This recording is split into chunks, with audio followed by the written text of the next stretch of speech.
माँ बाप की थेरेपी होनी जरूरी है। ब्लैकमेलिंग शुरू होती है 6 महीने की उम्र से। माएँ भी माँ बन के एहसान करती हैं, ये तो मुझसे दिन में 10 दफा फीड लेता है। तो भाई तुमने इसीलिए बच्चा पैदा किया था, मत पैदा करती तो। उन बेचारों को पता ही नहीं है कि हम टॉक्सिक हैं। मेरी बेगम ने कहा कि ये झूठ बोल रहा है। मैं कहा इधर आया, मैंने रख के उसके मुंह में लाल मिर्चों का नमक डाल दिया। अब्बा जी, या मेरे बड़े होने का इंतजार करो या मुझे मार दो, मैं तुम्हें नहीं छोड़ूंगा। This is the point. Law.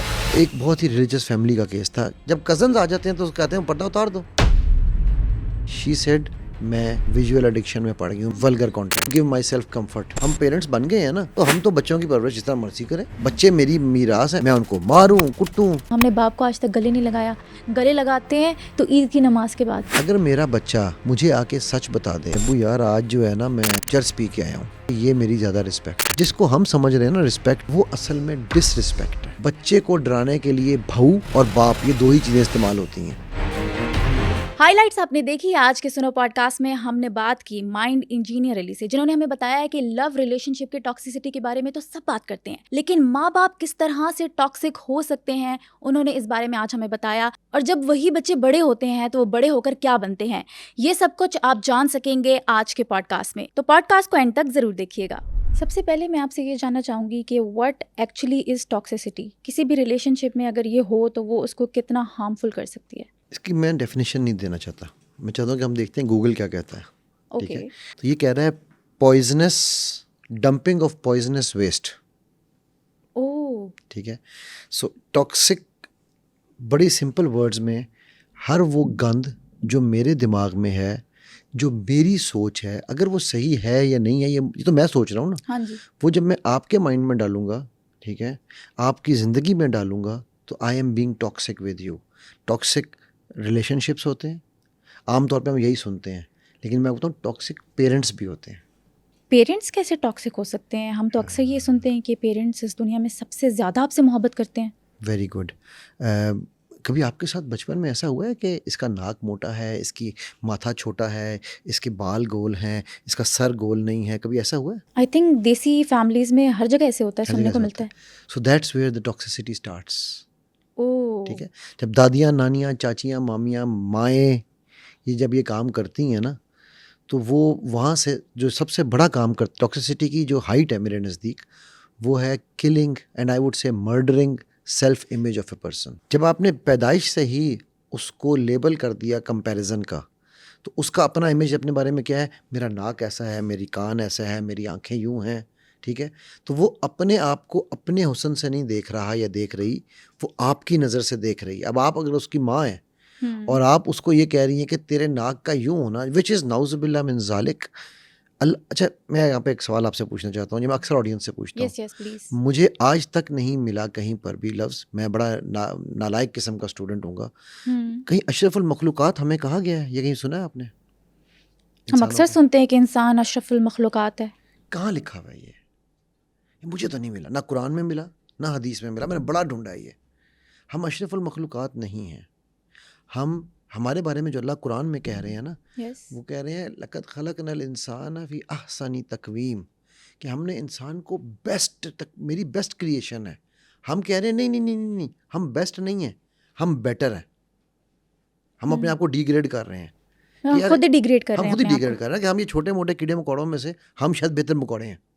ठीक, जबकि अल्लाह कह रहा है मैंने इसको बेस्ट बनाया है। अब जब फिर उसके बाद सूरह साद आयत नंबर 7 में अल्लाह सुब्हानहू व तआला फरमाते हैं, जब मेरे रूही का लफ्ज़ इस्तेमाल हुआ है, जब मैं इसमें अपनी रूह फूंकूंगा। अब रूह क्या है? हाजा में नमरी रब्बी, वो अल्लाह जानते हैं, ठीक, मुझे नहीं पता।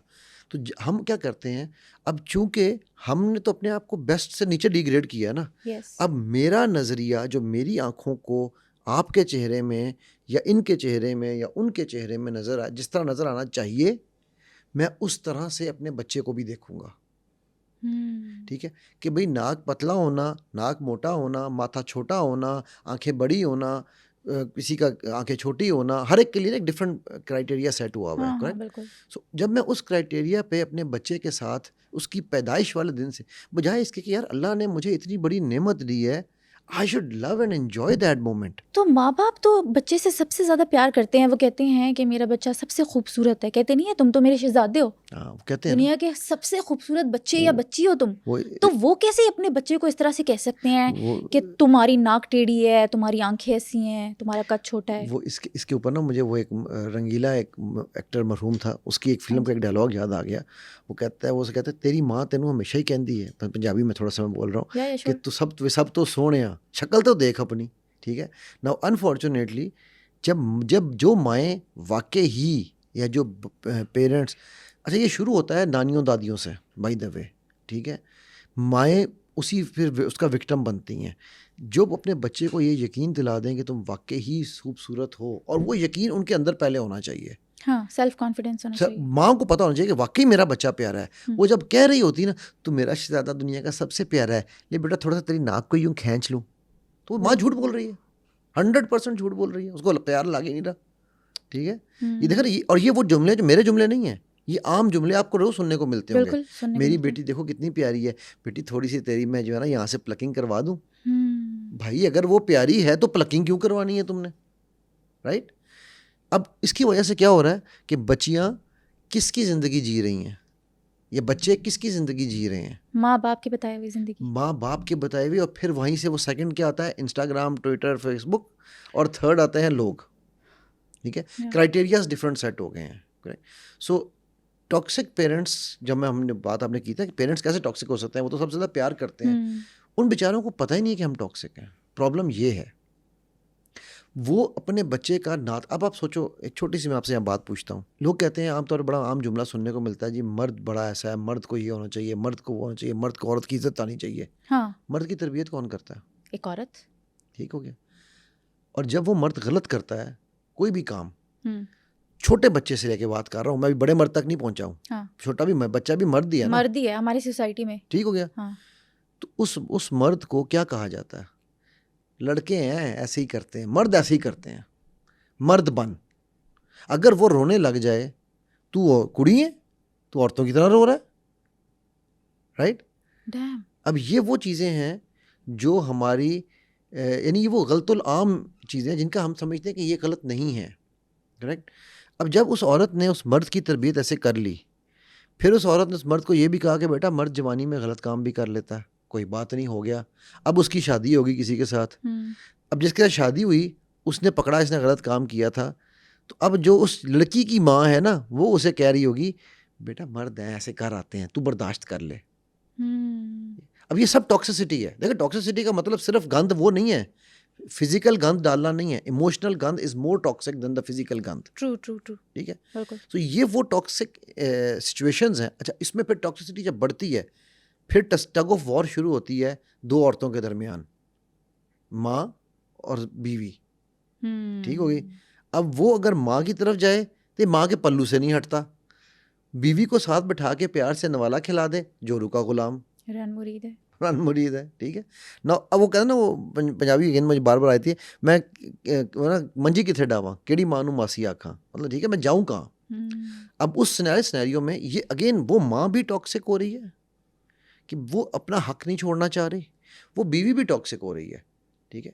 अब उसमें फिर वो मर्द जब कोई और, खैर नहीं, हम डिफरेंट टॉपिक में निकल जाएंगे, हम चूंकि पेरेंटिंग की बात कर रहे हैं। यस यस, तो मुझे मेरा ये ख्याल है बताइए, तो ये बच्चों की लाइफ किस हद तक रुइन कर सकती है, इसका अंदाजा तो हमें कभी होता ही नहीं है। बच्चे कैसे इस चीज़ को आइडेंटिफाई कर सकते हैं कि हमारे माँ बाप टॉक्सिक हैं? मैं आपको ना इसका जवाब सुमीरा एक छोटे से किस्से से सुनाऊंगा। मेरे पास एक केस आया 7 साल के बच्चे का, ठीक है। वो बच्चा मुझे कहने लगा कि जी ये बच्चा जो है ना, अब 7 साल का बच्चा इतना छोटा होता है, मैंने प्रैक्टिकली छोटे बच्चों के साथ काम करना बंद कर दिया। मैं उस बच्चे के साथ काम करता हूँ जिसके वालिदैन काम करवाना चाहें। जब वालिदैन मेरे पास नहीं आते, ठीक है, तो मैं बच्चों के साथ काम नहीं करता। फिर उन बच्चों की थेरेपी कौन करेगा? अनफॉर्चुनेटली माँ बाप की थेरेपी होनी ज़रूरी है, पॉइंट, ठीक है। अब क्योंकि मैं बच्चे को ठीक कर लूँगा, लेकिन जब वो बच्चा घर जाएगा वो फिर उसी टॉक्सिक माहौल में रहेगा, ठीक है। अच्छा, इसमें भी बल्कि मैं आपको ये किस्सा सुनाता हूँ, फिर मैं आपको समझाता हूँ कि हमें ये समझना ज़रूरी है कि इंसान जिसको हम अपने आप में अशरफुल मखलूक़ात कहना चाह रहे हैं, उसकी माइंड और ब्रेन की ग्रोथ कैसे होती है, ताकि हमें ये पता चले कि हम कहाँ से टॉक्सिसिटी शुरू कर रहे हैं। ठीक है। अब वो 7 साल का बच्चा मुझे कहने लगा, अंकल मैं इसलिए आपके पास आया हूँ कि मेरे अम्मी अब्बू को बताएं मुझे अम्मी भी प्यारी है और अब्बू से भी लव है। मुझे अम्मी पूछती हैं तू मेरा बेटा नहीं है? अब्बू मुझे, अब ये 7 साल का बच्चा कह रहा है, ठीक है, और अभी रिसेंट केस है, बड़ा पुराना केस नहीं बता रहा हूँ, ओके ओके। ठीक है। हाँ। और वो अब्बू मुझे कहते हैं तू हर वक्त माँ के साथ रहता है तो मुझे मेरे पास नहीं आना। तो अंकल मुझे सिर्फ ये कन्फ्यूजन है कि मैं किसके पास ज़्यादा जाऊँ। क्या जवाब दूंगे आप? अब मैं क्या जवाब दूंगा उस बच्चे को? ये वो टॉक्सिसिटी है जिसका पेरेंट्स अपने, आपने कहा प्यार, वो प्यार ही कर रहे हैं, होता तो वो प्यार ही है ना, जुनून जिसे हम कहते हैं। तो ये भी वही जुनून है, इसमें नुकसान और कत्ल उस बच्चे का हो रहा है। अब 7 साल का बच्चा अगर आपसे इतना शऊर आ गया, उसको ये सवाल पूछ रहा है, आप मुझे बताओ क्या जवाब दोगी आप उसे? मतलब हम अनकॉन्शियस में वो बातें कर जाते हैं जो हम समझते तो हैं कि ये प्यार है, लेकिन वो असल में प्यार नहीं, टॉक्सिसिटी होती है। एब्सोल्युटली, ठीक है। और इसके लिए मैं अब आपको चाहूँगा कि हम थोड़ा सा एक ब्रेन और माइंड का फ़र्क समझें। या sure. Brain is the hardware, mind is the software, ठीक होगी बात। ब्रेन का ताल्लुक हमारी 5 सेंसेस से है, साइट, हियरिंग, ठीक है, स्मेल, टच, ये टच आ गया, टेस्ट, इसके बगैर ब्रेन बेकार है। माइंड जो है उसका कनेक्शन हमारी स्पिरिचुअलिटी से है। जिस तरह आपका दिल धड़कता है ना, उस तरह आपका ब्रेन या माइंड कह लो वो वाइब्रेट करता है। ओके।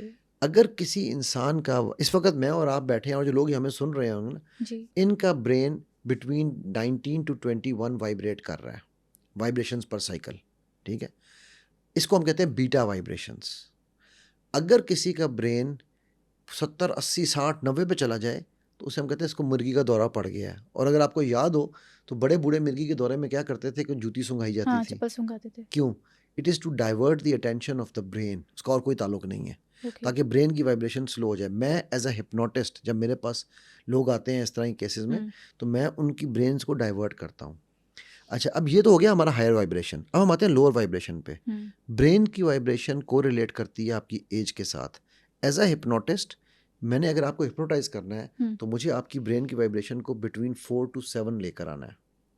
अच्छा, अगर वो 4 to 7 पे नहीं आएगी तो मैं आपको हिप्नोटाइज नहीं कर सकता। तो वो कैसे होता है? वो थ्रू हम अपने रिलैक्सेशन टेक्निक्स के थ्रू, मेडिटेशन के थ्रू कराते हैं हम, सही ठीक है? सही सही सही। अच्छा, अब जब वो 4 to 7 में आती है उसे हम कहते हैं हिप्नोटिक वाइब्रेशन। उसका दूसरा नाम है सजेस्टेबिलिटी स्टेट। सजेस्टेबिलिटी स्टेट का मतलब है कि जब आपको कोई भी सजेशन दिया जाएगा आप उस सजेशन पे रिस्पॉन्ड करेंगे, पॉजिटिव या नेगेटिव, बट आप रिस्पॉन्ड करेंगे, ठीक होगी बात। Got it. नाउ मैंने भी एक जुमला बोला था कि ब्रेन वाइब्रेशंस को रिलेट टू योर एज। बच्चा माँ के पेट में हाफ साइकिल पे होता है। जब वो 1 साल का है तो वो 1 वाइब्रेशन पे है। अब वो जब 3, 4, 5, 6, 7 साल तक पहुंच रहा है तो वही 7 साल की उम्र तक वो मैक्सिमम 7 वाइब्रेशंस पे है। और 4 to 7 कौन सी स्टेट है? सजेस्टेबिलिटी स्टेट, ठीक है। स्पंज है, हर चीज़ अपने अंदर ले रहा है। इसको हम एक और ज़ुबान इसके लिए लफ्ज़ इस्तेमाल करते हैं, इंडक्टिव लर्निंग ईयर्स। वो इंड्यूस कर रहा है हर चीज़ को, एब्जॉर्ब कर रहा है, पेनिट्रेट कर रहा है अपने अंदर। लेकिन वो पेनिट्रेशन कहाँ हो रही है? मैं एज ए हिप्नोटिस्ट आपको उस स्टेट पर लेके जाऊंगा तो मैं आपको सजेशन दूंगा।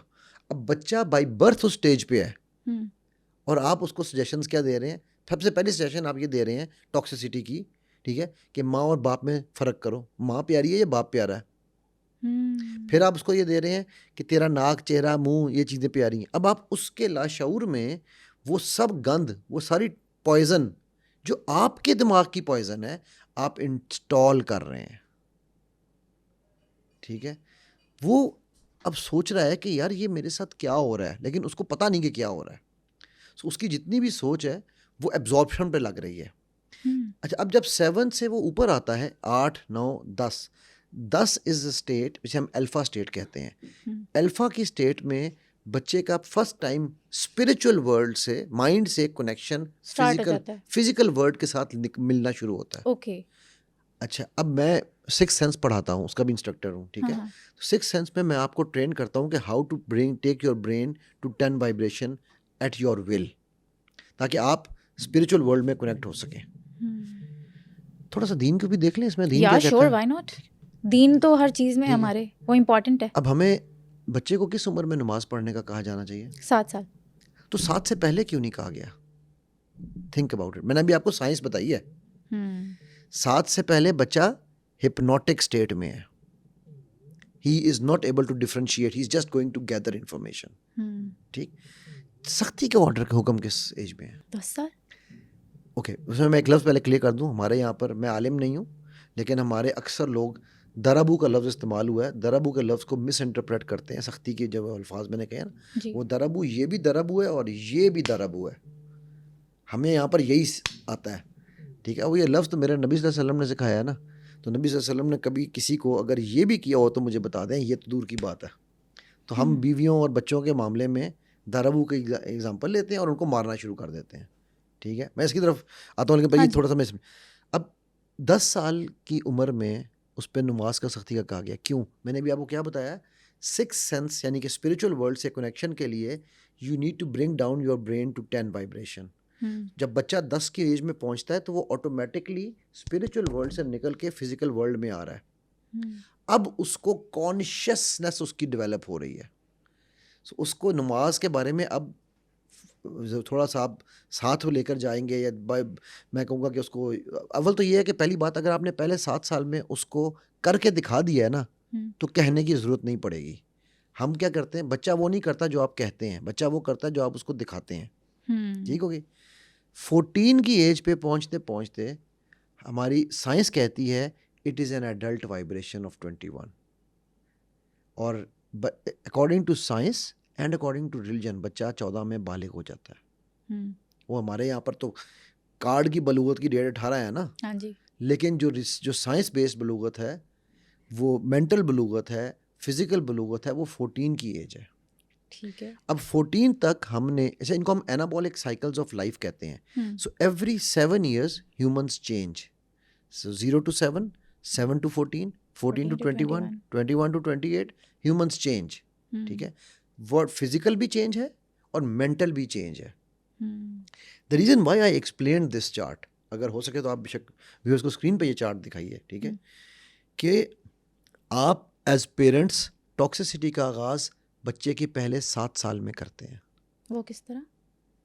नाक किस उम्र में ठीक की जाती है? 15 साल की उम्र में, या पैदा होने के साथ ही कहा जाता है इसका नाक ऐसा है, इसका सर गोल नहीं है, इसकी नाक खींचो, मालिश करो। मालिश करो, ये ठीक, जनरल मालिश ठीक है, बट स्पेसिफिक कोई एलिमेंट बना के उसको करना, मैं उसकी बात कर रहा हूँ। हाँ जी, कद छोटा रह गया, जब बड़े हो जाते हैं कद छोटा रह गया, कद छोटा रह गया। ठीक है, तो उसमें उसका क्या कसूर? वो तो अल्लाह की ज़ात है ना, वो जो इंसान को देती जो है। मैंने आपको बताया था, हमें आसानी तकवीम है ना, we are the best creation. या जब मुझे मेरे रब ने, ठीक है, सबसे प्यारा बनाया है, जब मुझे मेरे रब ने मुझ पे अपनी रूह फूंकी है, तो क्या मुझे किसी फेयर एंड लवली की या किसी और क्रीम की ज़रूरत है कि मैं खूबसूरत लगूं? ठीक है, जब मैं अपने आप से प्यार करूंगा, मैं आपसे, मैं इससे, मैं सबसे, सारी दुनिया से प्यार करूंगा। बिल्कुल। जब मुझे अपने अंदर मेरे जंग चल रही है, मेरे अंदर खिज़ा है, मुझे हर बंदा यहाँ बैठा जहर लग रहा है। ठीक है, और वो खिज़ा हम बच्चे के पहले 7 साल में डालते हैं, उसके अंदर मार के भी सिखाते हैं। ओहो, वो तो मैंने दरबू इसीलिए लफ्ज़ इस्तेमाल किया था ना। तो मार पीट से बच्चा सुधरेगा या और बिगड़ जाएगा? अच्छा, मार पीट पे ना मैं आपको एक हदीस से सुनाता हूँ। मुझे मज़ा तब आएगा कि जब लोगों को समझ आए कि वो जो लफ्ज़ दरबू है उसका मतलब हमें जिसने सिखाया है, मेरे बाप नबी सल्लल्लाहु अलैहि वसल्लम ने, ठीक है, मेरे माँ बाप भी उन पे कुर्बान सब कुछ, तो या मेरी अम्माओं ने, अम्मा आयशा, अम्मा हफ्सा, इन सब ने हमें सिखाया है। ग़ज़वा बदर का ग़ालिबन ये वाक़या है। ग़ज़वा बदर में हुआ ये कि मुसलमानों की पहली बड़ी जंग थी वो। ठीक है, तो इन्होंने देखा, कुछ सहाबा ने ना, कुछ बच्चे आए हुए थे कुफ़ार मक्का के साथ, तो सहाबा ने वो बच्चे देखे, वो एक साइड पे आ गए, तो उन्होंने उनको पकड़ लिया। पकड़ के उनको रफिंग, उसे कहता है रफिंग करना, थोड़ा सा लगाई, बताओ कितने लोग हैं, और वो बच्चे थे 10, 11, 12, 13, 14 साल के बच्चे। अच्छा, उनको जब किया तो बच्चे रोना शुरू हो गए, ज़ाहिर छोटे बच्चे थे, रोना शुरू हो गए। अच्छा, अगर कभी किसी वक्त दुनिया में कोई ऐसा, नाउज़ुबिल्लाह, मैं ये नहीं कह रहा कि ये सही किया उन्होंने, मैं ये कह रहा हूँ या गलत किया, मैं ये कह रहा हूँ कि अगर कोई ऐसा जस्टिफिकेशन हो सकती है, तो वो जंग में फिर भी बंदा कहता है यार दुश्मन का भी बच्चा है, पर है तो जंग ना। मैं बीइंग अ डेविल्स एडवोकेट में बात कर रहा हूँ कि यार कहीं से भी अगर जस्टिफाई हो सकता है तो जंग में तो मारना जस्टिफिकेशन होनी चाहिए थी। जिस तरह आजकल नाउज़ुबिल्लाह मैं कहनी चाहिए, लेकिन ये है कि आजकल जो फ़लस्तीन में हो रहा है वो भी तो जस्टिफिकेशन यही जंग ही दे रहे हैं ना, कि हम जंग में हैं।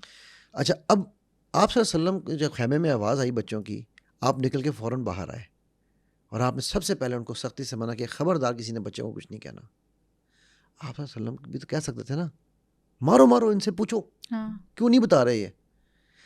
अब यहाँ पर हिकमत काम देखिएगा, आप सल्लम उस बच्चों के पास गए, उनको प्यार किया, ठीक है, और उनको कहा कि उनसे सवाल क्या पूछा। अच्छा, हमें बच्चों से ना, हम जब कहते हैं ना हमारा बच्चा हमारी बात नहीं मान रहा, हमें ये नहीं पता कि यार बच्चे से मैंने पूछना क्या है, यस, राइट। ये बहुत बड़ा अलमिया ठीक है। है, आप सल्लम ने बच्चे से पूछा, बेटा कितने ऊँट हैं तुम्हारे साथ।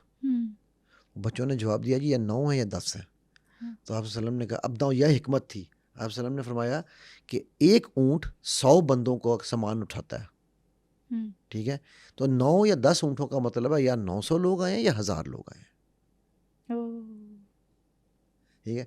जवाब भी मिल गया, बच्चों के साथ प्यार में। अब तो यानी मारने का मैं पॉइंट बता था कि भाई देखें, वो चीज़ जो मारपीट नहीं निकाल सकी, वो प्यार वो निकाल, एक सही सवाल ने निकाल दी। क्या बात है, सुभान अल्लाह। ठीक है, तो अब हम, मेरा ख्याल है कि दाराबू की इससे बेहतर एग्जाम्पल सीरत के बाहर तो मुझे नहीं मिलती। अब जब आप बच्चे को मारते हैं, क्या करते हैं आप सबसे पहले उसको ये सिखाते हैं कि violence is the right way. फिर आप उसको दूसरों के सामने मारते हैं, ठीक है, कि डांटते हैं, दूसरों के सामने डांटते हैं, करेक्ट। मवाजना करते हैं, दूसरों से करते हैं, दूसरों के बच्चों से करते दूसरों हैं। में मुआवजा तो चले बाद में आएगा ना, मैं तो कह रहा हूं जब आपने मारा भी तो दूसरे के सामने मारा ना, यस, ठीक है। अब जब आपने दूसरे के सामने मारा तो क्या होगा, उस बच्चे की उसके सामने तो इज्जत खत्म हो गई, गया वो, सेल्फ रिस्पेक्ट ठीक गई होगी, उसकी। उसको आपने ऐसा सेंसिटाइज कर दिया है, ठीक है, कि अब वो डिसेंसिटाइज नहीं होने लगा, करेक्ट। अब वो कहेगा, उसके साथ उससे हमेशा नजरें चुराएगा, क्योंकि वो अगर जो है ना सामने वाला जिसके सामने मार पड़ी है, वो अगर उसकी जेलस टाइप ऑफ बंदा, हाँ, हसद करने वाला, तो वो बोगस करने वाला, वो तो उस बच्चे को हर वक्त ताना, तेरा बात तुझे मारता है, मारता है, तेरी तो घर में भी कोई तेरी इज्जत तो नहीं घर में है। भी कोई इज्जत नहीं है। फिर जब आपका बच्चा घर से भागेगा तो आप कहेंगे, मेरे तो अपने बच्चे को बहुत प्यार किया है, तरबियत अच्छी की थी। तरबियत अच्छी की थी। मैं आपको एक स्टोरी सुनाऊँ आज यहाँ पर। एक केस मेरे पास आया, मैं शहर वगैरह सब हज़फ करने लगा हूँ, ठीक है। वो एक बहुत ही रिलीजियस फैमिली का केस था कि उस फैमिली में मतलब ख़वातीन निकाब और मर्द जो हैं वो शलवारें ऊपर, और कंप्लीट मतलब जो एक अच्छे बाहर मजहबी से कोई घराने देखेगा से। तो कहेगा यार इससे अच्छा मजहबी घराना नहीं है। वो साहब कहने लगे जी मेरी बेटी ने मैट्रिक में टॉप किया था बोर्ड में, एफए में आके फर्स्ट ईयर में ही फेल हो गई और सेकंड में भी जो है कोई इतना अच्छा रिजल्ट नहीं आया। अच्छा, वो जब बच्ची मेरे पास सेशन के लिए आई तो मैंने उनको पहले ये कहा, मैं कहा जी मैं अकेली बच्ची से काम नहीं करूँगा, आपको साथ फैमिली को लाना, वाइफ को भी लाना पड़ेगा। जब वो बातचीत के बाद वो, मैंने कहा सर आप बाहर बैठे, मैं बच्ची से बात करता हूँ। तो मेरा इस तरह ऑफिस था, उसमें शीशा है, तो शीशे के मैंने कहा बाहर से आपको सब नज़र आ रहा है कि अंदर मैं क्या कर रहा हूँ, तो आप बाहर बैठे। जी जी। वो जैसे ही बाहर गए हैं, बच्ची ने देखा कि दरवाजे में बैग है उनकी, उसकी आ गई है, तो वो धाड़े मार मार के रोना शुरू हो गई। और मैं एक सेकंड के लिए तो डर गया, मैंने कहा यार दरवाजा बंद हुआ है, बच्ची रोने लग गई है। मैंने कहा बेटा क्या बात है, खैरियत है? कहती है सर मैं ऐसी बुरी नहीं हूँ, लेकिन मुझे एक बात बताइए सर, मेरी से अगर नमाज में 5 मिनट लेट हो जाए मुझे मार पड़ती है। ये एफए की बच्ची कह रही है, आप सुनती जाना मेरी बात। सर मेरी वालदा जो थी ना, उन्होंने कभी मुझे किचन में नहीं आने दिया मैट्रिक तक कि तू पढ़ने वाली बच्ची है, ठीक। तो उन्होंने मुझे मैट्रिक में क्या एग्ज़ाम जब ख़त्म हो, जब एफएससी के एग्ज़ाम हुए तो सब मेरी वालदा गिर गई और उनकी बैकबोन इंजर हो गई। तो पहले दिन मेहमान जब मिलने आए तो मुझे उन्होंने कहा जाओ चाय परोसो, ठीक है। वो मैं चाय लेकर आई हूँ तो मुझे, अम्मी बेड पे लेटी हुई है। अब देखो ये क्या है, अम्मी की इज़्ज़त बेटी की ज़िंदगी से ज़्यादा इंपॉर्टेंट है। अम्मी बेड पे लेटी से कह रही तुम्हें तमीज़ नहीं है, तुम्हें चाय नहीं परोसनी आती, ये बिस्कुट टेढ़े क्यों पड़े हैं, ये कप इस तरह क्यों रखे हुए हैं। वो कह रही है कि उसने अम्मा को, अम्मा आपने मुझे आज तक सिखाया है, मैंने तो अपनी तरफ से पहली दफ़ा ज़िंदगी में काम किया है। तो क्या बदतमीज़ बोलती है, बाप ने एक और चपेट लगा दी, माँ के आगे बोल रही है, ठीक। कहती है सर तीसरी चीज़, ये मुझे कह रहे हैं कि जी मैंने एफए में नहीं पढ़ा, मैं फ़ेल हो गई एफएससी में जो भी कर रही थी वो।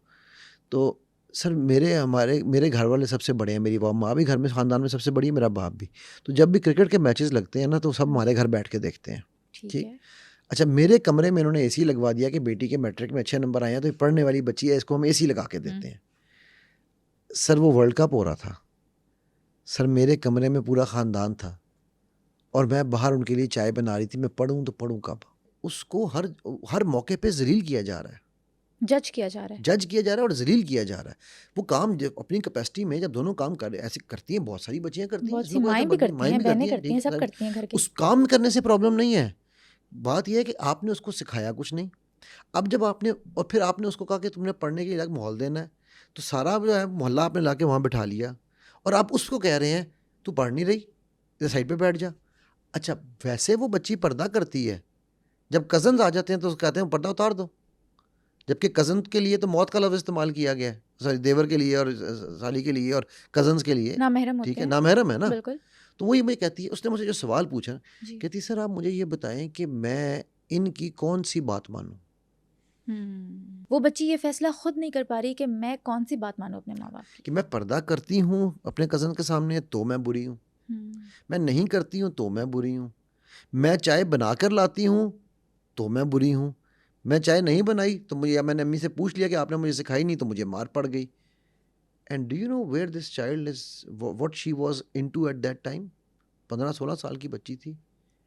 शी सेड सर या तो मैं सुसाइड करूँगी, मैं यहाँ सोच लिया है क्योंकि मैं इनको नहीं खुश कर सकती, ठीक है, तो सर अदरवाइज़ मैं विजुअल एडिक्शन में पड़ गई हूँ। मैं लफ्ज़ बड़ा सोच समझ के यूज़ कर रहा हूँ। विजुअल एडिक्शन मतलब कि वल्गर कंटेंट। वल्गर कंटेंट कहती सर मैं वो देखती हूँ। इन सारे एक्ट्स की वजह से जी, वल्गर to give कंटेंट के साथ myself- उनका क्या टू गिव connection है? To give myself comfort, pleasure. Pleasure. Oh shit. अब आप सोचो कि वो बच्ची कहती सर प्लीज़ ये मेरे पेरेंट्स को नहीं बताना वरना वो मर जाएंगे। अभी भी पेरेंट्स से उसको प्यार उतना ही है, हाँ, उनकी इज्जत की परवाह कर उनकी रही है, इज्जत की अपनी परवाह इमेज कर- की परवाह कर रही है। अपनी इमेज की, उनकी इमेज की, अपने की कहती है मुझे कोई बात नहीं, लेकिन उनकी इज्जत ना ख़राब हो जाए। सो पेरेंट्स को मैं यहाँ ये समझाना चाहता हूँ इस वाक़े से कि आप जो उन पर एहसान कर रहे हैं ना तोहफे दे दे के, यार आप तोहफे मत दें, उन्हें टाइम दें, उन्हें समझने के लिए अपने आप को इल्म हासिल करें। मेरा भी ज़माना जाहिलियत है समीरा। मैं up until 2009 I'm sorry to use this kind of strong words, I was a stupid idiot. I thought कि यार by default हम पेरेंट्स बन गए हैं ना, तो हम तो बच्चों की परवरिश जितना मर्जी करें, बच्चे मेरी मीरास है, मेरी वो है जायदाद है, मैं उनको मारूं कुटूं, ठीक है। मतलब मुझसे अक्सर लोग जब ये सवाल पूछते हैं कि जी आप इस फील्ड में, ओरिजिनली मैं मैकेनिकल इंजीनियर हूँ। ओह माशाल्लाह, इस फील्ड में तो आए कैसे आप? हाँ, तो इस फील्ड में कैसे आए, तो मेरा जो ज़माना जाहिलियत है ना उसमें मैंने बहुत बहुत जहलों वाले काम किए हुए हैं। तो जो मेरी हाइट ऑफ जहालत थी वो दो चीज़ें थी। मैंने बड़ी बेटी, मेरे अल्लाह ने माशाल्लाह में 4 बच्चे हैं, तो मैंने बड़ी बेटी अल्लाह से बड़ी दुआएं मांग के ली थी। बल्कि मेरी बीवी अक्सर ये कहती होती है कि आप जाके ना उम्रे में, मैं उससे गया था तो कहते हैं कि आपने जाके उम्रे में चेंज करा लिया इसको बेटे को बेटी करवा दी है, जेंडर चेंज जेंडर चेंज करवाई है। तो जब मेरी छोटी बेटी पैदा हुई तो मैंने उस ज़माने में मेरी ज़िंदगी की सबसे बड़ी बैंकरप्सी हुई थी तकरीबन, कोई सबसे बड़ी तो खैर मेरी $8 मिलियन की है, उसमें मेरी दूसरी वाली थी तकरीबन 2 मिलियन के करीब की मेरी बैंकरप्सी थी। मेरी अलहमदुलिल्लाह 4 बैंकरप्सीज़ हैं and I am very happy with that. मैंने उस वक्त कहा, मैंने कहा या अल्लाह तूने मुझे कैसी बेटी दी कि वो आई तो मेरा सब कुछ ले गई। And I still asks forgiveness from my daughter every time I see her, कि बेटा मैंने बहुत गलत काम किया था, that was the worst thought even to कम।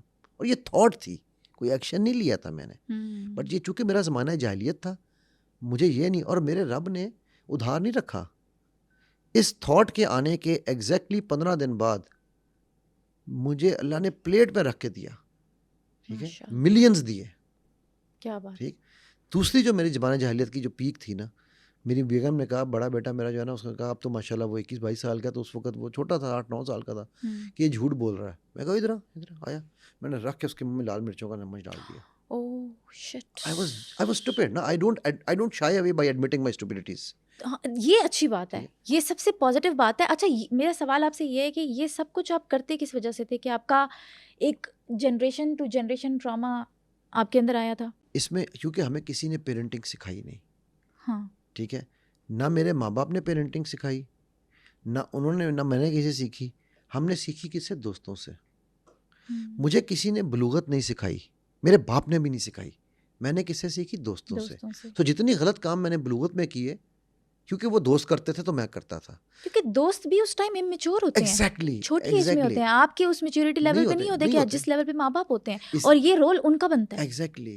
तो इसीलिए मैंने अपने बच्चों को मुझे बेटी बड़ी हो रही थी तो मैंने बेगम को कहा तुम इसको सिखाओगी या मैं सिखाऊं? उसको पता था ये पागल है, ये सिखा देगा। उसने कहती नहीं नहीं मैं खुद सिखाऊंगी, आप पीछे हो जाए। हाँ। ठीक है। इसी तरह मेरे बेटे की दफ़ा मैंने उसको पूरी ब्लूगर सिखाई कि भाई तुम्हारे साथ ये चेंजेस आएंगी। ठीक। अच्छा, फिर मैंने पेरेंटिंग सीखी हेयर से जहाँ पे कहीं बैठे हुए थे, किसी ने कहा जी हमारे वो तो वहाँ पर ना जो बच्चा झूठ बोलता था उसके मुंह में लाल मिर्चों का चम्मच डालते थे। अच्छा, मैं उसी दिन वो बात सुनकर आया था और मैंने वो चम्मच पकड़ा और उसके मुंह में डाल दिया। और उस बच्चे ने जिस तरह मुझे देखा ना, वो ये था मैसेज कि अब्बा जी या मेरे बड़े होने का इंतज़ार करो या मुझे मार दो, मैं तुम्हें नहीं छोड़ूंगा। That was my turning point of life. उस दिन मैंने सोचा, मैंने कहा यार ये बच्चा तो एक क्लीन स्लेट था, इस पे आड़ी तिरछी लकीरें मैंने लगाई हैं। आज अगर मुझे इसको चेंज करना है तो पहले मुझे खुद चेंज होना पड़ेगा, ताकि मैं दोबारा मैं देखो ना, अब आर्टिस्ट है ना, वो एनसीए में क्यों पढ़ता है, नेशनल कॉलेज ऑफ आर्ट्स में आके क्यों पढ़ता है, या किसी भी आर्ट्स कॉलेज में क्यों पढ़ता है, बीएससी आर्ट्स क्यों करता है? कि उसने सीखना है कि यार ये स्ट्रोक कैसे लगानी है। हालांकि कई बच्चे पैदाइशी आर्टिस्ट होते हैं, बिल्कुल बिल्कुल, लेकिन फिर भी वो आर्ट की तालीम लेते हैं ताकि उनको रिफाइन कर सकें, पॉलिश कर पॉलिश सकें कर अपने सकें, स्किल्स को। राइट। सो मैं अगर आर्टिस्ट हूँ उस बच्चे का, तो मैंने तो पहले बगैर पढ़े अपने हाथ से पॉलिशिंग की थी ना। अब मैंने कहा मुझे ये सीखना है कि मुझे अपने बच्चे से डील कैसे करना है। ठीक है। मैं आपको एक छोटी सी इंटरेस्टिंग किस्सा सुनाता हूँ कि बेटे के साथ जब ये हो रहा था, इंटरेस्टिंग तो मैं नाउज़ुबिल्लाह उस पॉइंट ऑफ व्यू से नहीं कह रहा, नेगेटिव पॉइंट ऑफ व्यू से नहीं कह रहा हूँ, लेकिन इंटरेस्टिंग थोड़ा सा समझने के पॉइंट ऑफ व्यू से है। जी। तो मेरा बच्चा ना यूँ नीचे देख रहा था। अब वो मुझे उसको जैसे ही उसने, मैंने कहा ना, मैं कहा ओए ऊपर देख, उसने यूँ ऊपर देखा। मैं कहा ओए बाप को घूरता है, तड़ाक नीचे देख। अब वो बच्चा बेचारा कंफ्यूज्ड है, मैं नीचे देख रहा हूँ तो बाप कह रहा है ऊपर देख, ऊपर देख रहा हूँ तो बाप मार रहा है और कह रहा है नीचे देख। ठीक। आज मुझे knowing the science of what does it mean, आज मुझे पता है कि वो नीचे क्यों देख रहा था। ये एक इसके लिए एक टर्मिनोलॉजी यूज़ की जाती है, ऑडिटरी डिजिटल। जो इंसान ऑडिटरी डिजिटल होता है, जो कि सेल्फ टॉकर जिसे कहते हैं, हाँ जी। He would always look towards his heart down when he is talking to you. वो न्यू नीचे देखेगा क्योंकि उसने अंदर से बात निकालनी है। ठीक। ये पूरी एक साइंस है कि आई मूवमेंट्स क्यों होती हैं। ठीक है। वो मुझे जब पता चली, मैं सर पकड़ के बैठ गया। मैंने कहा यार वो तो बेचारा ऑडिटरी डिजिटल है और मैं उसको बार बार कह रहा हूँ ऊपर देख ऊपर देख। इसीलिए जब वो ऊपर देखता है तो आंखें फटती हैं, क्योंकि अंदर से उसके खौफ भी है कि यार बाप को क्या करना है, राइट।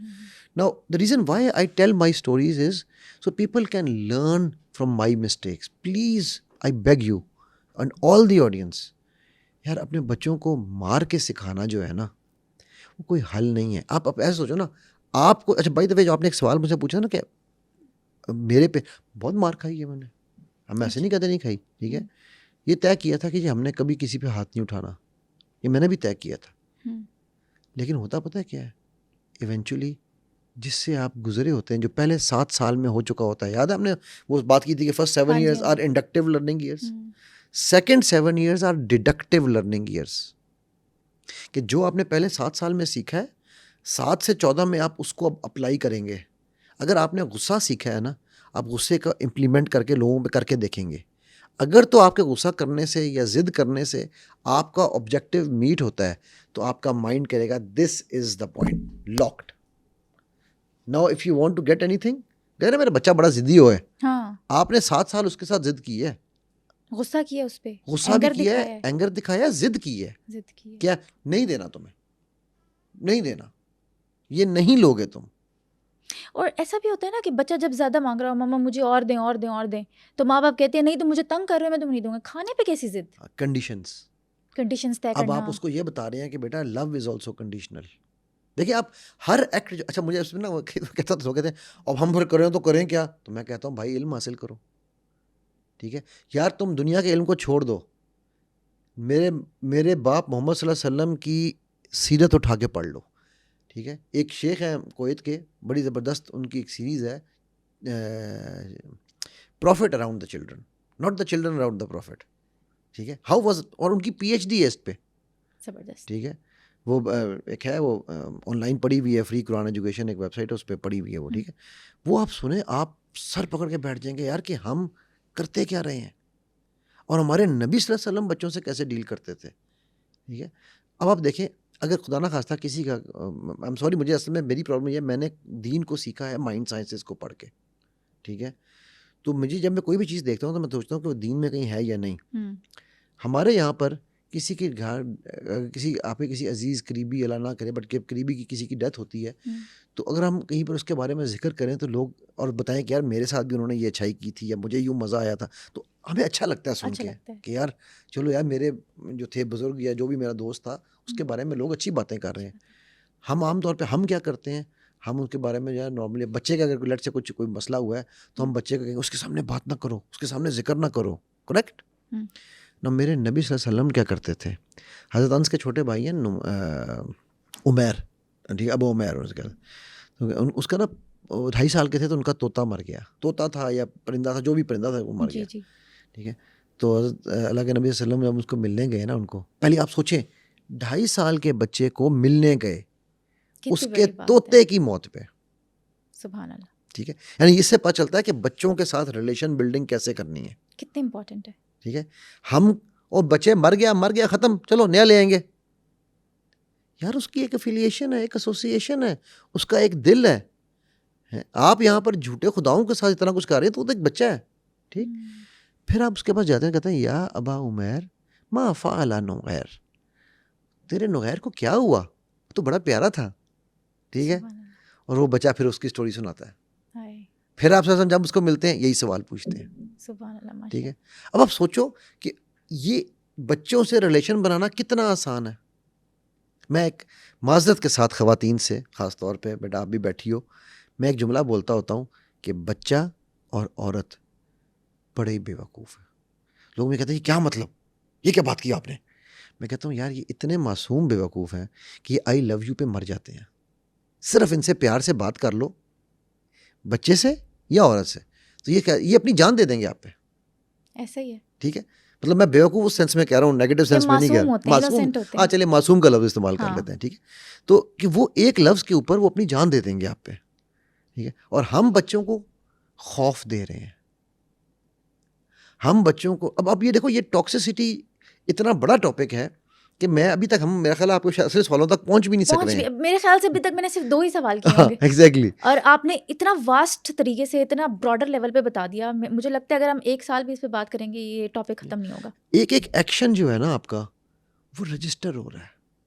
यार आप देखो, आप कहते हो हम मोहम्मद सल्लल्लाहु अलैहि वसल्लम के फॉलोअर्स हैं, यार आप उनकी बच्चों के साथ ही तरबियत सीख लो यार।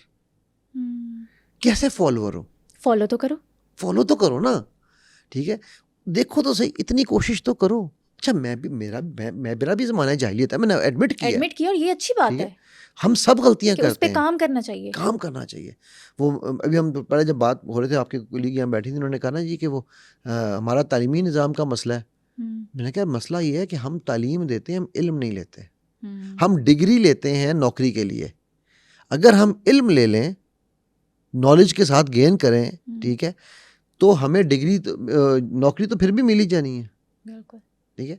ये वो ऐसा ना कि अल्लाह के नबी सल्लल्लाहु अलैहि वसल्लम जब मदीना आए तो अगर अबू अयूब अंसारी का जिक्र है मेरे ख्याल से, मैं आलिम नहीं हूँ इसलिए मैं बड़ा केयरफुल रहता हूँ कोई भी कोटेशन देने से पहले।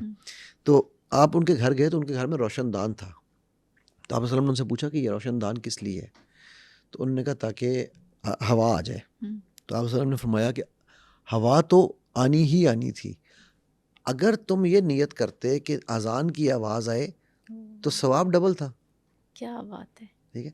तो अगर हम सिर्फ ये नियत कर लें, परवरिश तो हमने बच्चों की करनी ही करनी है, बड़े हो ही जाएंगे बड़े तो वो हो ही जाएंगे। हम वो। नियत ये कर लें कि मैं सुनसीरत तरीके से परवरिश करूंगा। फरिश्ते से बेहतर है इंसान बनना, मगर इसमें पड़ती है कुछ मेहनत ज़्यादा, ठीक है।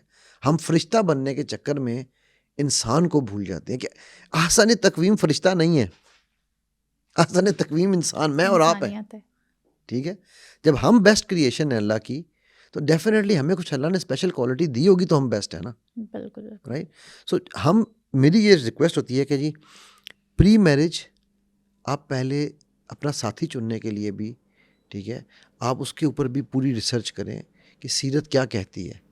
और शादी तब तक ना करें ना जब तक आप खुद मेंटली स्टेबल ना हो। जब आपका बच्चा होगा तो वो कैसे मेंटली स्टेबल होगा जब आप नहीं है खुद पेरेंट होके। उसकी वजह ये है कि मैं जब ये अक्सर लोगों को कहता हूँ ना जी प्री मैरिज काउंसलिंग या मैं कहता हूँ एक शादी प्री मैरिज काउंसलिंग सेशन होना चाहिए, एक आपका निकाह पे सेशन होना चाहिए, एक आपका फर्स्ट प्रेगनेंसी पे होना चाहिए, मिनिमम, यानी ये मिनिमम सेशंस है, एक आपका फर्स्ट डिलीवरी पे होना चाहिए, और एक जब आपका बच्चा 2 साल का हो जाए ना, फिर आपको एज अ फैमिली, ये फैमिली सेशंस की बात कर रहा हूँ। तो मेरे इस तरह मैं बता रहा था किसी को, तो वो उसकी दादी बैठी हुई, मतलब बच्चे की उसकी वालदा बैठी हुई थी, आपका क्या मतलब है, हमने अपने बच्चों की परवरिश सही नहीं की, आप इन्हें परवरिश सिखाएंगे। मैंने कहा मेरी बहन, अगर आपने सही की होती तो आपके बच्चे आज मेरे पास ना बैठे होते, आप खुद लेकर आई हैं, मैंने आपको दावतनामा नहीं भेजा। तो डेफिनेटली कोई परवरिश में ही कमी है ना। नहीं, मेरे बेटे में कमी नहीं है, इसमें कमी है। हाय, कितनी बड़ी टॉक्सिसिटी है ये, उसकी माँ को कह रही है। हाँ, तो मैंने, तो वो अब उसकी लड़के की माँ कह रही थी ना, तो मैंने उसे कहा, मैंने कहा मेरी बहन, इसकी परवरिश किसने की है? मैंने की है। तो मैंने कहा वो जो बैठी है वो भी लड़की है, आप भी औरत है, वो भी औरत है, आप भी औरत है, तो आप दोनों फैसला कर लें कौन सही है आप दोनों में से। तो वो खैर उठ के चलेगी, उन्होंने कहा ये बंदा बेकार है, इसके साथ सेशन नहीं करना चाहिए। अच्छा, इम्पोज किए जाते हैं ओपिनियंस बच्चों पे भी, बिल्कुल शुरू से आप देखो ना। अच्छा, कंपैरिजन की आपने बात की ना, सबसे पहला कंपैरिजन तो बच्चे का वही पैदाइश में शुरू हो गया, नाक के हिसाब से, मजे के हिसाब से, ठीक हो गया। उसके बाद मेरा बच्चा तो इतना खाता है, ओए होए तुम्हारा बच्चा नहीं खा रहा, ये तुम्हारा बच्चा इतना खाता है, मेरा बच्चा खाता ही नहीं है। यार, हर इंसान की नीड सेपरेट है, हर इंसान का स्टमक सेपरेट है, हर इंसान की भूख सेपरेट है। हम वहाँ से, मैं तो, अच्छा, माएँ भी माँ बन के एहसान करती हैं, विद ऑल ड्यू रिस्पेक्ट, ठीक है, कि जी ये तो मुझसे दिन में 10 दफ़ा फीड लेता है, तो भाई तुमने इसीलिए बच्चा पैदा किया था, मत पैदा करती तुम। अगर तुमने बच्चे को फीड नहीं देनी थी तो बच्चा पैदा ही ना करती तुम। अब उस बच्चे पर तुम एहसान भी चढ़ा रही हो और गुनाह भी कमा रही हो, और उसके बाद हो क्या रहा है। चलो मैं आज आपको एक और इंटरेस्टिंग चीज़ बताता हूँ जी। मैंने आपको बताया ना कि ये जो वाइब्रेशंस है, माँ के पेट में बच्चा हाफ साइकिल पे वाइब्रेट करता है उसका ब्रेन, ठीक। एक मैं आपको मेरे उस्ताद का एक किस्सा है वो सुनाता हूँ। उनके पास एक केस आया एक बंदे का, ठीक है, और वो कहने लगा कि जी वो तकरीबन 30-35 ईयर्स का था, ठीक है, गालिबन इलाका गैर से था वो बंदा, अच्छा, ठीक है, ठीक। तो वो शादी नहीं करा रहा था कि जी मैं शादी नहीं करानी। तो उन्होंने उससे पूछा कि भाई कोई और प्रॉब्लम तो नहीं है, खुल के बता दो। हाँ। उसने कहा नहीं सर, खुदा का कसम कोई प्रॉब्लम नहीं है। थोड़ा सा पछतो में बोलेगा ना, ठीक है। उसने कहा क्या मसला है? कहते सर आपके साथ बैठ के बात करता है ना, हम शेर है, इधर एक आदमी और बैठाओ, हम फिर भी शेर है, तीसरा आदमी आएगा हम थोड़ा सा डरेगा, सर अगर 5 आदमी होगा ना हम भाग जाएगा यहाँ से। मैंने कहा अच्छा ठीक है। उन्होंने उसको अंडर हिप्नोसिस सेशन कराया तो पता चला कि वो 6 महीने का माँ के पेट में है, in the womb of his mother, और कांप रहा है अंदर, उसको नहीं पता बाहर क्या हो रहा है। उसको हिप्नोसिस से निकाला, उसे कहा कि अपनी माँ को फ़ोन करो, पूछो कि जब तुम 6 महीने की प्रेग्नेंट थी मेरे साथ तो क्या हुआ। उसकी माँ कहती है हाँ वो खुद तुम्हारा चाचा का शादी था, इधर सब मोटर चलता था, क्लैशनकोप चलता था, हम 3 औरत 4 औरत अंदर बैठ के डरता था बहुत। 6 months प्रेग्नेंट माँ, उसके पेट में बच्चे की ज़िंदगी में एंड तक वो खौफ बैठ गया। ठीक है, अब सोचो कि जुल्म कहाँ से शुरू हो रहा है? माँ के पेट से। माँ के पेट से। यहूदियों की मैं एक बात बताऊँ आपको, उनकी जब बीवियाँ प्रेग्नेंट होती हैं वो मैथ्स पढ़ती हैं। इसके पीछे क्या लॉजिक है? भाई आप जो चीज़ माँ कर रही होगी ना, बच्चे के अंदर वो चीज़ जा रही है। हिसाब किताब में वो पक्का होगा। हिसाब किताब में ये साइंसेस पढ़ती हैं, बेसिकली वो साइंसेस पढ़ते हैं, ज़्यादातर मैथ्स पढ़ते हैं, but sciences, maths is the mother of all sciences ना टेक्निकली, ठीक है। तो उनका कॉन्सेप्ट ये है कि वो अच्छी चीज़ें देखते हैं, वो नेगेटिव मूवीज़ गंदी नहीं देखती, वो हॉरर मूवीज़ नहीं देखती, वो कुछ तरह नहीं देखती, पार्टियां तर्क कर देती हैं, गलत महफिलों में जाना छोड़ देती हैं, सब कुछ, कि जी ये एक ज़िंदगी आ रही है जिस ज़िंदगी को हमने बेस्ट बना के निकालना है। यार उनको तुम गालियाँ देते हो, उनसे कम से कम कोई अच्छी चीज़ तो सीख लो। और हमारे देसी पेरेंट्स तो अपने बच्चे से कम्युनिकेट ही नहीं करते। इतना बड़ा कम्युनिकेशन गैप, आज तक आई लव यू नहीं बोला होगा। जिस माँ से पूछ लो, जिस बच्चे से पूछ लो, हमने बाप को आज तक गले नहीं लगाया। गले लगाते हैं तो ईद की नमाज के बाद। मैं ना इस पे भी अगेन पहले आपको सीरत वाक़या सुनाता हूँ, फिर मैं आपको एक मैं सेशन, चलो मैं पहले एक जगह पर एक सेशन कर रहा था, तो सेशन के बाद मैंने यही बताया कि जी मेरा बेटा, जब मैंने बेटे वाला किस्सा सुनाया ना, मैंने कहा मुझे अल्हम्दुलिल्लाह मेरे अल्लाह की तरफ से पहली खुशी और कामयाबी तब मिली जब 5 साल लगे, 5 साल बाद मेरे बच्चे ने आके मुझे सीने से लगाया चूमा और कहता है यार अब्बू आई मिस यू यार, मैं कहीं गया हुआ था वहाँ से आया ना, आप क्यों चले जाते हैं यार, ठीक है। तो ये वही बचा था जिसके मुंह में मैंने चम्मच डाला था मिर्चों का। तो मैंने कहा ये मेरी कामयाबी है। तो ये मैंने किस्सा सुनाया, तो बंदा मेरे पास आया कहता है सर मेरे 7 बच्चे हैं, ठीक है, 4 बेटे हैं और 3 बेटियाँ हैं सर, मैंने बेटियों को तो चूम लेता हूँ सर, मैंने बेटों को आज तक अपने करीब नहीं आने दिया। मैंने कहा यार मेरे नबी सल्लल्लाहु अलैहि वसल्लम के पास एक अरबी आया बद्दू, और आके आप सल्लम हज़रत हसन के साथ खेल रहे थे और हज़रत हुसैन के साथ, हसनैन दोनों के साथ खेल रहे थे, तो और उसको चूम भी रहे थे। तो उसने देखा तो उसने कहा यार रसूलुल्लाह आप इनको चूम रहे हैं, ठीक है, तो हम तो अपने बच्चों को हाथ भी नहीं लगाते। तो मैंने कहा यार भाई मैं आपको वही जवाब दूंगा जो मेरे नबी सल्लल्लाहु अलैहि वसल्लम ने जवाब दिया था। उन्होंने कहा था अगर जो मखलूक के साथ रहम नहीं करता अल्लाह उसके साथ रहम नहीं करता। तो अगर तेरे दिल में रहम नहीं है और उसके लिए वो जो तेरा अपना है, अपना बच्चा है, तो तू किसी तेरे साथ तू कैसे रहम की उम्मीद, तू किसी के साथ भी रहम नहीं करेगा और वो तेरे साथ रहम नहीं करेगा, ठीक है। सो भाई बात ये है, जब मैं आपको इसमें एक साइंस, असल में हम लोग साइंस को ज़्यादा मानते हैं ना आजकल की, हाँ जी, साइंस हाँ। सब कुछ है। यहाँ पर एक हमारी एक चीज़ है जिसे हम कहते हैं फ्रंटल लोब। मैं अक्सर पेरेंट्स को बताता हूँ यार अगर तुम में इतनी शर्म नहीं है, और मैं ये वर्ड शर्म का यूज़ करता हूँ कि तुम बच्चे को फिजिकली सामने सबके सीने से लगाओ और प्यार करो, तो मैं झिझक होती है कि अपने बच्चे को प्यार करते हुए, तो यार जब वो सो जाए ना तो उसके यहाँ पर चूम लिया करो सोते में। अब frontal lobe is where all your emotions are kept, Quran में इसका जिक्र है, ठीक है। अच्छा, अबू जहल का जब जिक्र आता है तो उसके बारे में कहा जाता है कि हम उनके यहाँ से माथे से सब कुछ निकालेंगे, ठीक है, ताकि उनको इमोशंस बाहर निकलेंगे और फिर हम उनको वापस डालेंगे, तकलीफ दे जब वो नहीं है ना उनको, तो उनको पता चले कि तकलीफ होती क्या है, ठीक है। तो मैंने कहा यार तुम, और ये साइंस ये बता रही है, तो मैं कहा यार तुम एक काम किया करो, तुम ना उसको उनको यहाँ चुमा करो। इवन मैं मियाँ बीवी को ये कहता हूँ यार आप बाकी जिस्म में यहीं भी चूमना चूमो ना फ़र्क नहीं पड़ेगा, यहाँ ज़रूर चूमा करो, ठीक है। यहाँ पर सेरोटोनिन प्रोडक्शन हो रही है जो आपके हैप्पीनेस के हार्मोन्स हैं, यहाँ आपके कनेक्शन बिल्डिंग के हार्मोन्स बन रहे हैं, यहाँ वो इमोशन स्टोर हो रहा है कि यार इस बंदे से मेरा कोई लिंक है, ठीक है। यार सोते में तो चूम सकते हो ना अपने बच्चे को।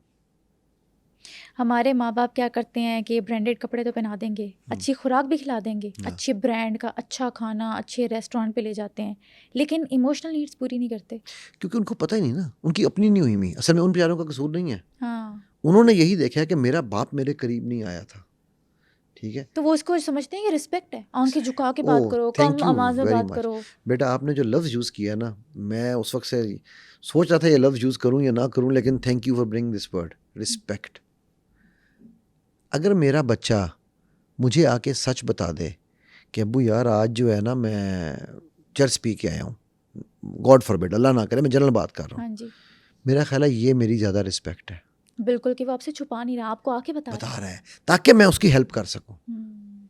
बजाय इसके कि वो खामोश हो जाए और वो चर्च से फिर हीरोइन और हीरोइन से फिर पता नहीं लाइम रखे कहाँ से आगे चलता जाए, ठीक है। हम जिसको रिस्पेक्ट समझते हैं ना, वो एक क्या नाम है, हमारे बड़े मशहूर शायर हैं, उनका एक शेर है कि तू की जाने पोलिए मज्जे अनार कली दियाँ शाना, जिन्ना नु तू समझी से पट्ठे वो है यानी पाना दियाँ दुकाना, कि मतलब वो कह रहा है कि एक आम गाय को क्या पता कि ये क्या है, ठीक है, आप जिसको समझ रहे हैं कि ये खाने की चीज़ है वो असल में पान है, ठीक है। तो उसी तरह से मैं ये समझा रहा हूँ कि हमारे यहाँ ये होता है कि हम जिसको हम समझ रहे हैं ना रिस्पेक्ट, वो असल में डिसरिस्पेक्ट है, यस, ठीक है। हमारे मेयार ऑफ रिस्पेक्ट ये। अच्छा फिर एक और काम यहाँ पर मेरी एक बड़ी एक हम्बल सी रिक्वेस्ट है माओं के साथ, खुदा का वास्ता है बापों को डेवल बनाना बंद कर दें। बच्चे को डराने के लिए भाऊ और बाप, ये दो ही चीज़ें इस्तेमाल होती हैं। अगर चंदा मामू है ना तो चंदा चाचू भी बना लें, कोई फ़र्क नहीं पड़ेगा, ठीक है। आप जब ये कहती हैं ना भा अब्बू आएंगे ना मैं बताऊंगी उनको, तो आप बेटे के माइंड में या बच्चे के माइंड में ये डाल रहे हैं कि तेरा बाप इस, और अब बच्चा अगर बाप अब्बू के पास ना जाओ बिजी है, यार बच्चा अपना रिलेशन बनाना चाह रहा है बाप के पास, जाए ना, बाप मारे ना उसको, मारने तो एक आएगा पता चलेगा उसको कि बच्चे को खुद ही पता चल जाएगा ना, तो जाने तो दो पास।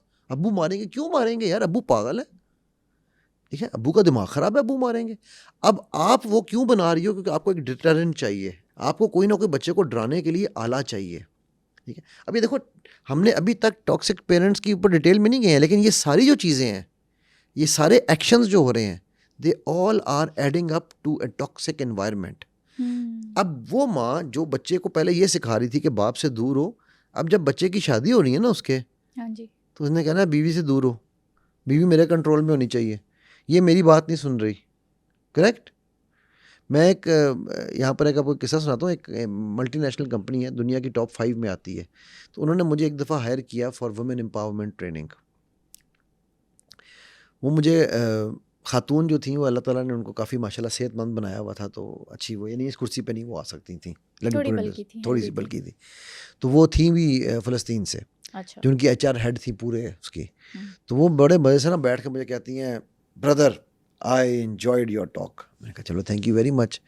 तो मैंने कहा यार मुझे ये बताएं, you wanted me to train women, so women जो हैं ट्रेनर्स दुनिया में बहुत सारे हैं, so why did you choose a man to train women. तो हंस के उसने एक बात कही, कहने लगी for 2 reasons. Number 1, you know we women are our biggest enemies, we don't need a third enemy. औरत औरत की दुश्मन औरत होती औरत की दुश्मन, और ये वो खुद एक्सेप्ट कर रही है जो कि पाकिस्तानी नहीं है। ठीक। सेकंड कहने लगी, we need a man to tell us if we look beautiful और नॉट। है। वैलिडेशन। वैलिडेशन। अब ये वैलिडेशन कहाँ से आई है उसके अंदर? घर से। यही शादी होगी ना, तू ऐसे बैठेगी, तेरा शौहर तुझे क्या कहेगा? देखो डीप रूटेड इश्यूज हैं टॉक्सिसिटी के। ठीक है। ससुराल वाले क्या कहेंगे, शक्ल देख अपनी, हवन्नक बनी हुई है। ठीक है। ये बाल कैसे रख रही है तू? यार उसको रखने दो यार, बाल ही हैं। मैं हमेशा अपनी बीवी को कहता था, वो ना बेटे के साथ उसका अक्सर झगड़ा रहता था बालों के ऊपर। तो उसने कहा मैंने बाल बड़े करने हैं, इसने कहा नहीं करने। वो 6-7 साल का था बड़े वाला। तो मैंने बेगम से कहा, मैंने कहा यार पिक योर बैटल्स, तुम क्या चाहती हो? हर जंग लड़ने वाली नहीं होती, कुछ बड़ी जंग के लिए छोटी लड़ाइयाँ हारनी पड़ती हैं जीतने के लिए कभी कभी। उसकी समझ में बात नहीं है, नहीं नहीं ये हो ही नहीं सकता कि मेरा बेटा बड़े बाल रखे। मैं कहा अच्छा ठीक है। मैंने कहा यार बेटा मैं इजाज़त दे रहा हूँ, ये रखेगा। ठीक है। उसको मैंने समझाया, मैंने कहा देखो बात सुन, इसको रखने दे, बाल हैं कल को काट लेंगे यार, कौन सी ऐसी चीज़ है, राइट। खैर वो मान गई, ये उसकी मेहरबानी है कि वो अल्हम्दुलिल्लाह मानती रही है मेरी बात। कभी होता था ना कि हमारे बहस होती थी तो फिर मैं में या वो लॉजिक से समझा लेती थी या मैं समझा लेता, लेकिन हम मान जाते थे, म्यूचुअल अंडरस्टैंडिंग पे आ जाते हैं। ठीक है। अच्छा अब वो हुआ ये कि नहीं ज़माना जाहिलियत में हमने बहुत लड़ाइयाँ की हुई हैं। देखो मैं एक्सेप्ट करने में कोई शर्म नहीं है, हम में से कोई भी परफेक्ट नहीं है, बिल्कुल बिल्कुल ठीक है। ऐसे ही। बट अल्हम्दुलिल्लाह the process of learning is what we need to adopt. Yes. ठीक। बेटा पाकिस्तान आया, हम लोग उस ज़माने में दुबई होते थे, ठीक है। बेटा पाकिस्तान आया, पाकिस्तान में वो जो था ना, यहाँ पर उनकी जो मेड काम कर रही थी, मेड की बच्ची के सर में जुएँ थी। अच्छा इसके सर में लंबे बाल थे, जुएँ पड़ गई, वो उसको पकड़ रही थी। अब जब जुएँ पड़ी तो उसको टेंड करानी पड़ी। उस दिन से आज तक, मतलब वो 7 साल का था, माशाल्लाह 21 साल का है, ठीक है। उसने बाल लंबे, वो महीने में 2 दफ़ा हेयर कट कराता है, कहीं जुएँ ना पड़ जाए। तो मैंने कहा यार उसको खेल के सीख लिया है ना, सीख लिया उसने खुद ही। ठीक है, तजर्बा कर। वो इंशा का एक शेर मुझे इसमें याद आता है, वो कहता है खेलने दें इन्हें इश्क की बाजी, खेलेंगे तो सीखेंगे। अब कैस की या फरहाद की खातिर खोलें क्या स्कूल मियाँ। ठीक है। सो हम पेरेंटिंग के बारे में मैं एक बात ये कहता होता हूँ, पेरेंटिंग एक आंख बंद करके करनी चाहिए। आंख बंद इसलिए कि खेलने दें इन्हें इश्क की बाजी, और आंख खुली इसलिए कि अगर वो बाजी खेलते खेलते गिरने लगा है ना, तो हम उसको पकड़ के वापस ले आए। ठीक है। हमें टॉक्सिसिटी की ज़रूरत ही नहीं रहेगी मेरे ख्यालात असल में। अच्छा इसकी एक और बहुत बड़ी वजह आपको मैं बताता हूँ जी। हम 50 साल वाले को भी बच्चा, माँ बाप बच्चा ही समझते हैं, कि मेरे लिए तो तुम छोटे ही हो, जितने भी बड़े हो जाओ। ठीक। जबकि मेरे नबी सल्लल्लाहु अलैहि वसल्लम ने ये साबित करके बताया है अपनी सीरत में कि 2.5 साल का भी मर्द जवान था। अबू उमैर को आपने एज चाइल्ड डील नहीं किया, राइट। सो बच्चे की भी एक वही आइडेंटिटी है जो बड़े की है। आप उनको मेन्यू आइटम पेश कर, आप एक्शन करके दिखाएं। आप कहते हैं मैंने नमाज पढ़नी है, ठीक है। वो मुझे अपने वालिद साहब का एक किस्सा याद आ गया, अल्लाह उनके दर्जात बुलंद करें। वालिद साहब मेरे थे ना हार्ट पेशेंट थे, हमने उनको हमेशा उसी तरह से देखा। तो एक दफ़ा उनका बाईपास हुआ, 4 उनकी ग्राफ्टिंग हुई। तो उसके बाद जब डॉक्टर ने उन्हें कहा कि आप ना आपसे कल से वॉक करनी है, वॉक के अब आपने नहीं छोड़नी, जो मर्जी हो जाए। सुबह फजर के टाइम पे हम उठते थे, तो फजर के टाइम पे उन्होंने ना मुझे उठाया, मुझे और भाई को बड़े, कहा चलो भाई उठो उठो ली, और उठो जा के वॉक करके आओ, चलो वॉक का टाइम है। हम दोनों उठे, हम बाहर निकले तैयार होके वॉक करने के लिए। हम वॉक करने गली में गए, देखा तो अब्बू नहीं आए हुए। यार अच्छा, खैर हम वॉक करके वापस आ गए, देखा तो अब्बू सोए थे। अब्बू आपने वॉक नहीं की? नहीं वॉक तो अच्छी है तुम लोगों के लिए। अब्बू डॉक्टर ने आपको वॉक का कहा था, हमें नहीं वॉक का कहा था। तो बताने का मकसद ये है कि हम अपनी जो है ना पॉइजन्स, हम अपनी टॉक्सिसिटी इंजेक्ट करते हैं बच्चों में, ब्लैकमेल करते हैं। और ब्लैकमेलिंग कब शुरू होती है? चलो आपने ये लफ्ज़ ब्लैकमेल का यूज़ किया, ब्लैकमेलिंग किस एज में? आप जनरली अगर मैं आपसे पूछूं तो ब्लैकमेलिंग कहाँ होती है, किस एज में होती होगी? मुझे लगता है कि आप छोटे से ही होते हैं, इन्फेंट होते हैं। नहीं वो तो आपको लगता है, लेकिन आम तौर पे हमें क्या ब्लैकमेल से, शादी नहीं करेगी तू तो मेरी इज्जत पे चली जाएगी, तूने अगर उससे शादी कर ली तो ये हो जाएगा, मेरी मर्जी से शादी। ये हाँ नहीं, ब्लैकमेलिंग शुरू होती है बच्चे की इन 6 महीने की उम्र से। तुमने उसको दूध पिला रही है, नहीं पीना, ओके, अम्मा नाराज है, अम्मा नाराज हो गई। ओ यार, अम्मा नाराज हो गई दूध पिला सकती है, प्यार से भी पिला सकती है। एग्जैक्टली। और उसका पेट भर गया है, वो चाहेगा तो पी लेगा। ठीक है, एग्जैक्टली यही बात है। बिल्कुल मैं यही कहता होता हूँ हमेशा कि भाई आप ये जो आप कर रहे हो ना, ये ब्लैकमेलिंग उसको सिखा रहे हो by default. So you are starting with the blackmailing.